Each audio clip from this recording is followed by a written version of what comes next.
দশটি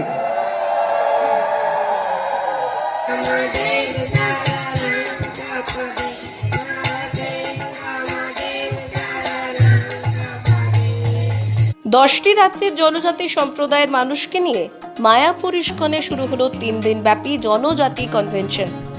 ভারতবর্ষের 10টি রাজ্যের 3000 জনজাতি সম্প্রদায়ের মানুষকে নিয়ে মায়াপুর ইস্কনে অনুষ্ঠিত হলো 8ম বর্ষব্যাপী জনজাতি সম্মেলন।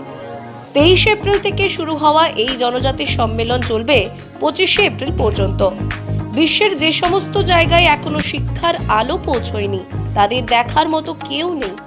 সমাজের মূল স্রোত থেকে অনেকটাই পিছিয়ে সহজ সরল জীবনযাপনে বিভিন্ন বাধার সম্মুখীন হচ্ছেন সেই সমস্ত মানুষদের মধ্যে শিক্ষা, স্বাস্থ্য, পরিবেশ এবং তারা যাতে জীবনের আদর্শকে পাথেয় করে এগিয়ে যেতে পারে এবং শ্রী চৈতন্য মহাপ্রভুর প্রেম ধর্মকে অবলম্বন করে মূল স্রোতে ফিরে আসতে পারে, সমাজের পিছিয়ে পড়া মানুষ হিসেবে যাতে নিগৃহীত হতে না হয়, সমাজে যাতে মাথা উঁচু করে বাঁচতে পারে, সেই লক্ষ্যে এই জনজাতি সম্মেলন।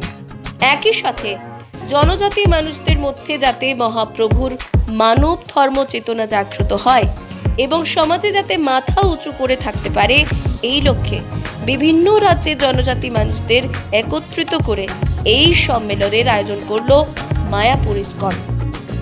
জনজাতির মানুষ, পিছড়ে মানুষ, তাদের শিক্ষা, স্বাস্থ্য, বাসস্থান এবং বিভিন্ন প্রকার সহায়তা ইস্কন থেকে করা হচ্ছে।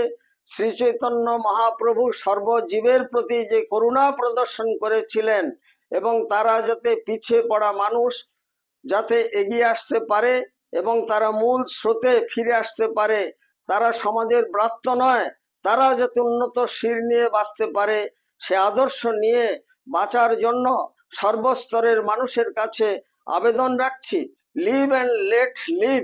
এই আদর্শ নিয়ে আপনারা এগিয়ে আসুন